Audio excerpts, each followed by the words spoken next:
Welcome to Fast Effect Double Speed Magic the Gathering from ELD's Time Vault Games.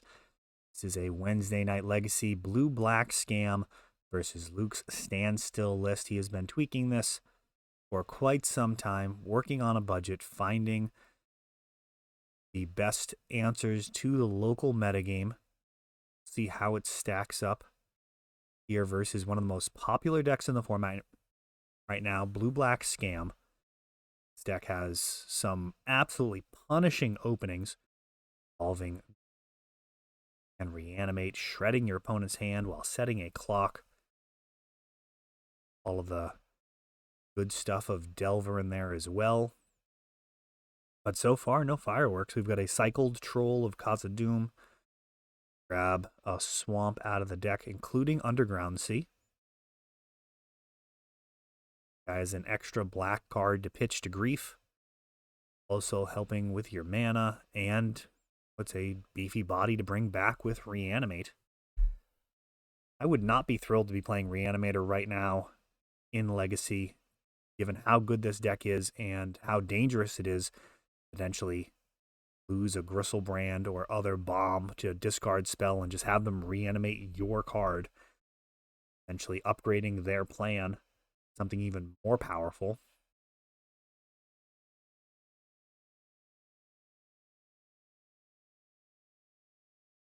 No board presence. Stumbling here in the early game. Setting him back. And full of good stuff.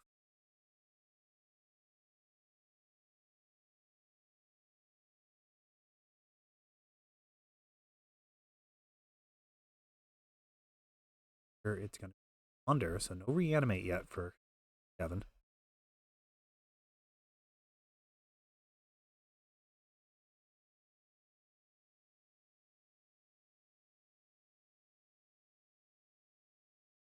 Keeping that cannot be good news for Luke. Plays a ton of basics. Might actually have Blood Moon in the main. Not sure. Card is very powerful. There's so many good cards in the format, of course. Versus Saga, it just dominates. But even fetch lands, I mean, cards like Brainstorm are nowhere near as good if you don't have access to shuffling. Force, Dress Down.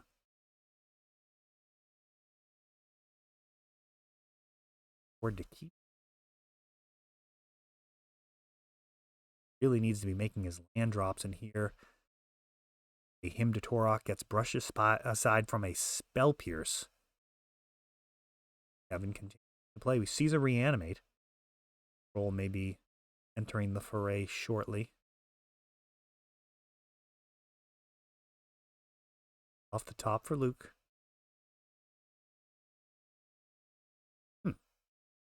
Must have missed something there. I thought he kept Force, Dress Down, Snapcaster on top. Already had the plane. Reanimate. Looking to bring back the Troll and force the issue here. 6 life. Setting a heck of a clock towards the Plowshares.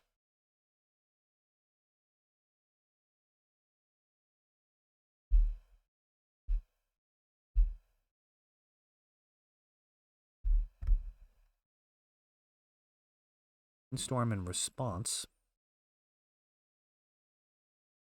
Yeah, Kevin's going to force it. Troll is sticking around.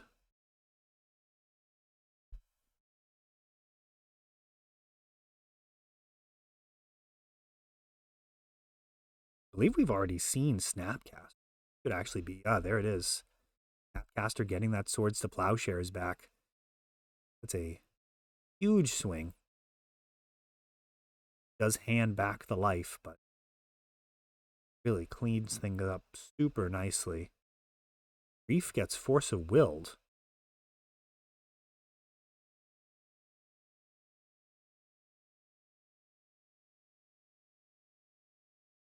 Fury showing up. This is often the nail in the coffin, in the casket coffin.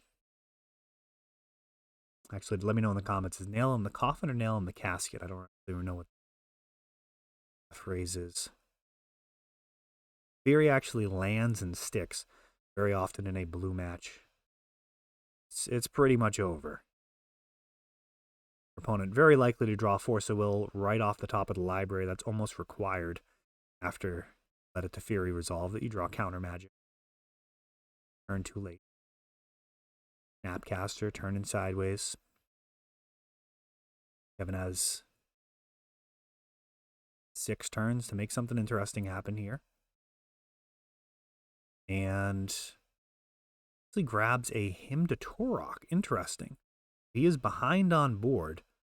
He's grabbing a Hymn, his Mystic Sanctuary, and now jamming a Murktide.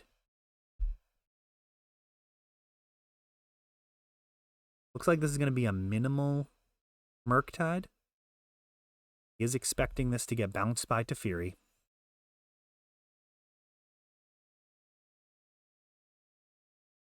Be able to replay it after that.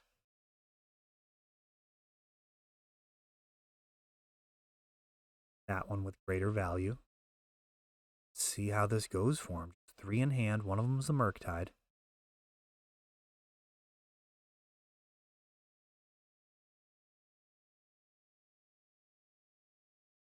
Come back down.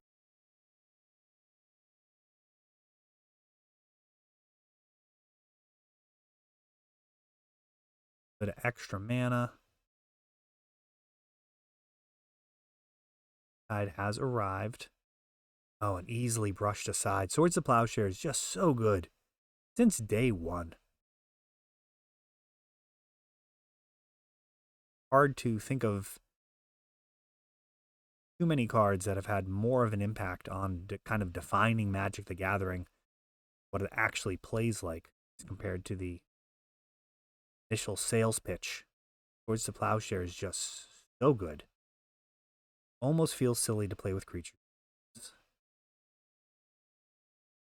But of course, the power level of the creatures has improved so dramatically those days.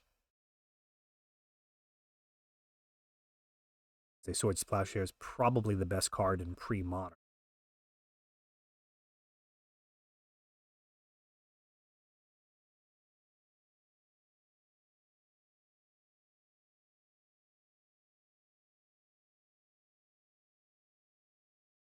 Find some good stuff here. Hymn to Torok. All right, Luke is hellbent.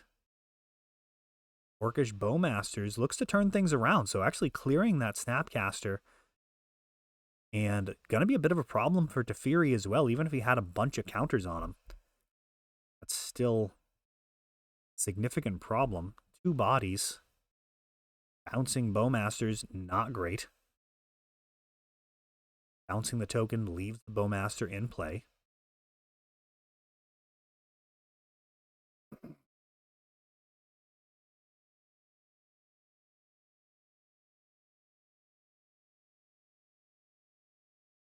Kind of assessing the situation, it's not great. Despite everything going his way for a bit there, Kevin has scrapped his way back into this game. Bowmasters versus Teferi.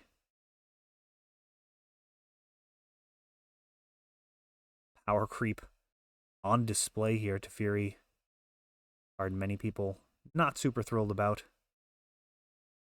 Bowmasters also in that camp. I mean, they are definitely pushed. These new printings, huge waves. That is the place for them. Legacy is really for all of the most powerful cards, except for the most egregious mistakes. Cards like Ancestral, Time Walk, Black Lotus, those ones, those get banned on that level to be shown the door. We have seen some in recent years. Brennan 6 and Oko. So Bowmasters is bounced.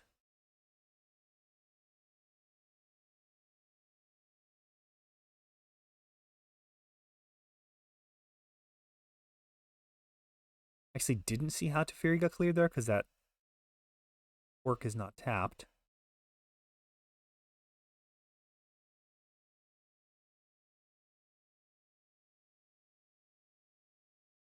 Luke's turn. I guess Teferi was on.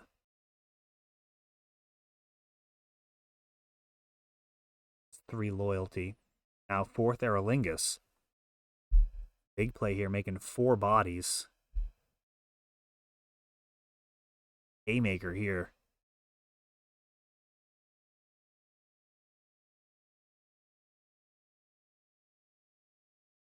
Riders.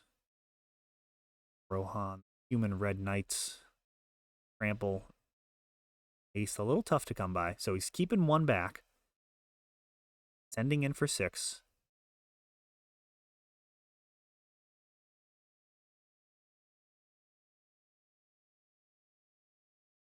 Kevin facing down near lethal. Holding back. If he swang with everything, it would be a turn 2 clock, forcing Kevin to interact with this. As it is, it's going to push through 6 damage. Gain the Monarch for Luke.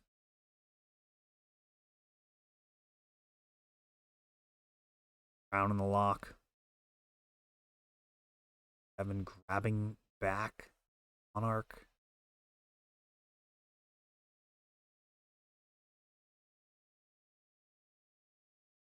Assessing what he wants to be doing here.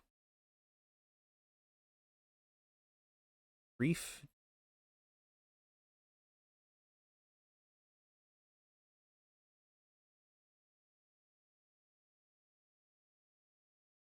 So Luke able to push through 4 damage as is right now.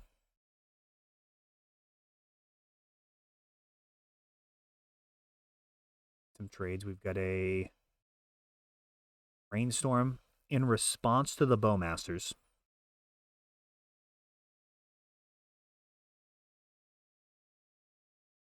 And a Hardcast Force. It's a very hard-fought game. Wow, it's hard to believe it's only been 12 minutes. I mean, we are running at double speed, so this match should be approaching the 25-minute mark here in game number 1. Kevin, single point of life left.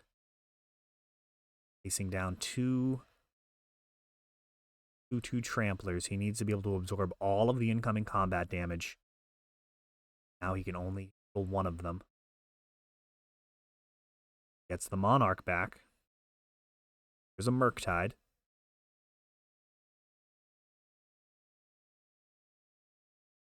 A huge Murktide. Fatal Push.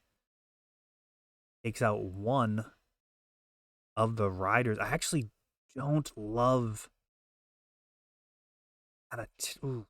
And let me know how you would have played that. Do you just jam the Fatal Push there? Or do you force Luke into a situation where he attacks, Fatal Push 1 and block the other? It's certainly the greedier line. Now, if he draws a counterspell, you are punished beyond belief. Ooh, Supreme Verdict. That's a clean answer to this situation. However, Kevin still has the Monarch.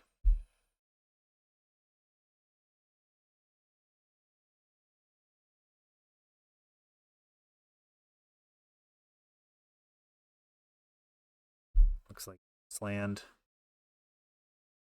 Considering this, I'm not actually sure why he was picking that up. Narset. Ooh, 1-2 punch here. Narset and Days Undoing. Narset's going to make it so Kevin can't draw more than 1 card each turn. Days Undoing. Time Twister. Kevin's just going to get 1 card. Going to reload back up to 7. It's going to end his turn. Not doing this during the draw step.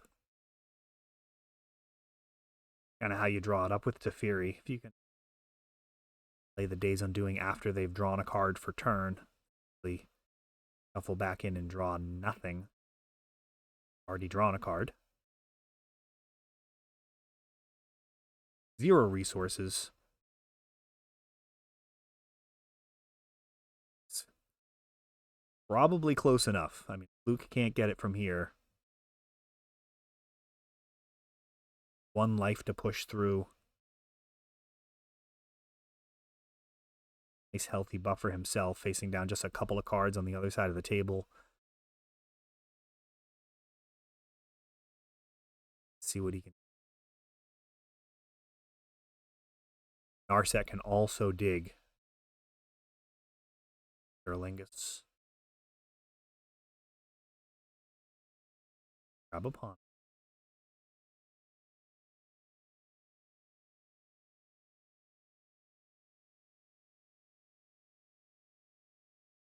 Trying to find an answer. There we go. Comet shows up, closes the deal. A really long game number 1. That was well over a half hour. Glad we're doing these on double speed. All right, game 2. Kevin going to need a solid hand to be able to win the next 2 pretty quickly. I'm actually surprised he didn't mull to a quick brief, though. He's got a quick troll potentially. So yeah, I feel like Reanimate needs to be part of the mix here if Kevin's going to win 2 in the remaining time. Tournament management, one of those things that really doesn't get talked about enough. Even whether or not scooping game 1 earlier would have been correct. Like, those are the type of decisions that really have a huge impact on your tournament performance. Winning a game of Magic, very different than winning matches. Winning matches is different than winning tournaments. I suppose winning tournaments is even different than long-term success. Kind of the larger the scale, more skill sets are involved in terms of assessing how your decisions are actually impacting things. The amount of time that was used on that last game may mean that Kevin doesn't have enough time in next 2. He may actually be in a situation where he needs to win this game and, kind of best case scenario, get a draw. Obviously, if he loses here or gets a draw in this game, Luke is taking down the match. Victory the only option for Kevin. Question is, would be playing a game 3? Just be getting out of here with a quick draw and Spell Pierce. And that is a scary Magic card. Just in general, Spell Pierce, very strong. I know Flusterstorm sees a significant amount of play compared to Spell Pierce, but there are just so many more cards that hits, especially the War of the Sparks Planeswalkers like Narset and Teferi. I'm actually on some copies of Mystical Dispute in my sideboard for Cephalid Breakfast because of those Planeswalkers, but Spell Pierce pretty close in power. Certainly even more versatile for the most part. Additional targets. Though to be fair, I suppose if the game turns into a train wreck, Mystical Dispute can be countering way more stuff.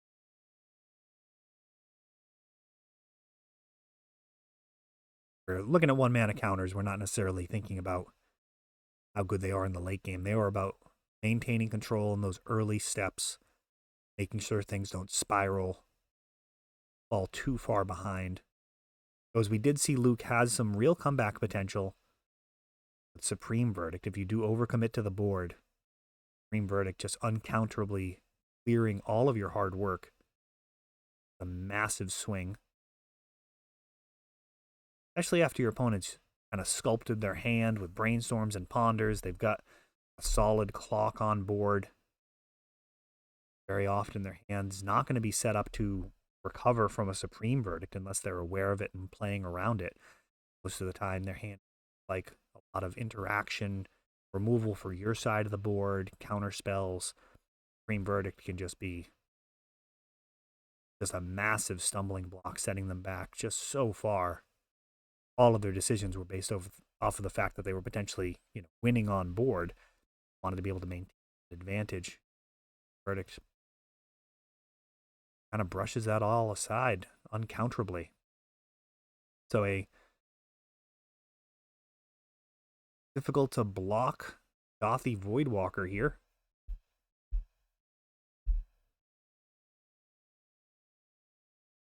Not a ton of value in terms of his Leyline of the Void ability in this matchup.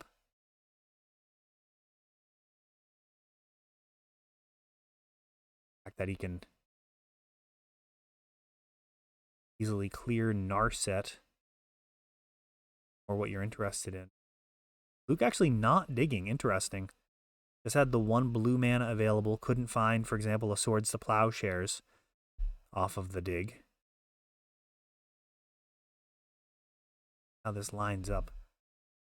Shieldred. That is a massive threat.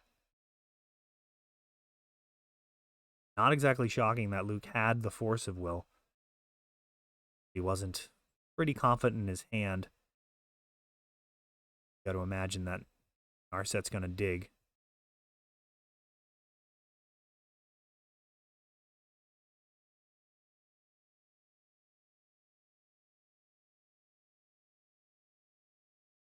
All right, so Force of Will hits the Shieldred. Not sure if there was a timing question, whether or not Voidwalker could grab the Force of Will to counter itself. That's no way timing can make that work.